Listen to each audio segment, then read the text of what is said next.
Bienvenidos a Libre Pensar.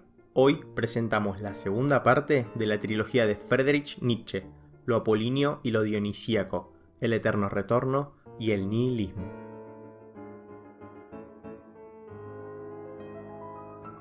A través de la distinción de dos principios fundamentales, lo apolíneo y lo dionisíaco, Nietzsche ofrece una interpretación del mundo y la filosofía griega.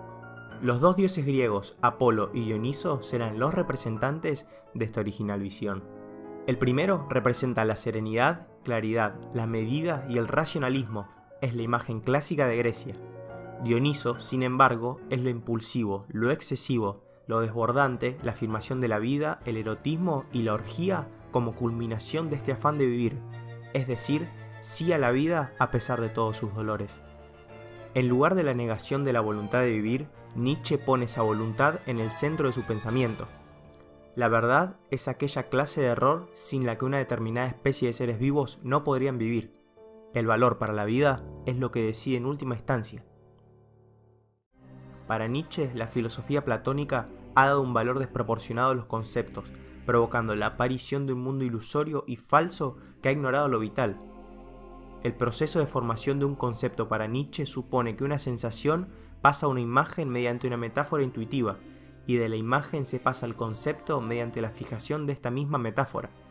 Por lo tanto, el lenguaje tiene un valor metafórico, resultado de un proceso creativo y estético, pero siempre tiene una verdad o validez relativa.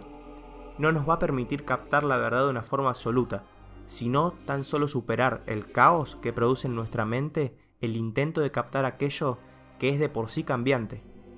La filosofía occidental, encabezada por Platón y Aristóteles, reprimió los planteamientos dionisíacos para ofrecer una visión del mundo apolista. Frente a esto, Nietzsche niega los ideales apolíneos y reclama el triunfo de los ideales dionisíacos, mediante la utilización metafórica del lenguaje como expresión de la voluntad de poder. La negación de los ideales apolíneos implica la negación del principio de individualización, expresado en el platonismo por la idea de uno y sustituida en el cristianismo por la idea de Dios.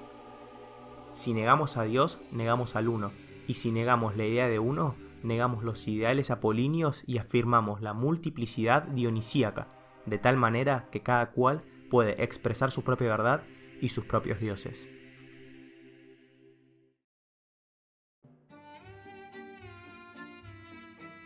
Nietzsche depende en cierta medida del positivismo de la época y, a la vez, que niega la posibilidad de la metafísica. Representa la pérdida de la fe en Dios y de la inmortalidad del alma. Esta vida que se afirma, que pide ser siempre más, que pide eternidad en el placer, volverá una vez y otra vez. Pero el aspecto temporal de la vida es el eterno retorno de las cosas que ya se encontraba en las enseñanzas de Heráclito. Cuando están realizadas todas las combinaciones posibles de los elementos del mundo, quedará todavía un tiempo indefinido por delante, y entonces volverá a empezar el ciclo, y así indefinidamente.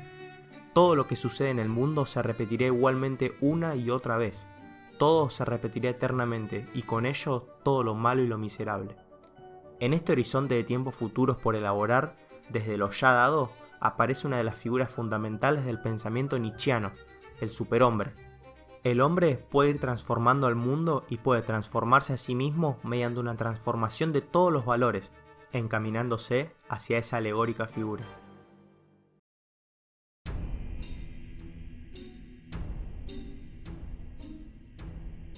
La cultura europea ha llegado a su propia ruina, a la decadencia.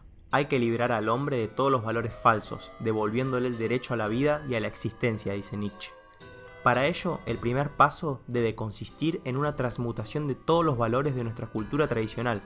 Así, el nihilismo no consiste en una teoría filosófica o en una proposición teórica, sino que es un movimiento propio de nuestra cultura. La fuerza del espíritu de Occidente, cansado y agotado por los valores inadecuados y falsos de su verdadero mundo, se vuelve nihilista. ¿Qué significa nihilismo?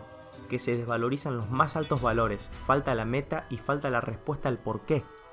El nihilismo del espíritu occidental es radical y absoluto, y una vez perdida la fe en el verdadero mundo, la cultura se queda sin sentido, sin guía o meta aparente. Entonces llega la decadencia o al pesimismo. Por lo tanto, el nihilismo es una fuerza destructora de la base de la cultura occidental, es decir, de ese Dios cristiano en el que se apoya la moral y el conocimiento del hombre. ¿Dónde se ha ido Dios? Yo se los digo, nosotros lo hemos matado. Todos nosotros somos sus asesinos. Lo único que permanece en Dios muerto son las iglesias. Con este pequeño resumen sobre lo apolíneo y lo dionisíaco, el eterno retorno y el nihilismo, damos por finalizada la segunda parte sobre la trilogía del pensamiento de Nietzsche. Muchas gracias por acompañarnos en este nuevo vídeo. Si les gustó, sería de mucha ayuda su difundir, y esperamos que se suscriban y nos sigan en las redes sociales. Saludos y hasta el próximo vídeo.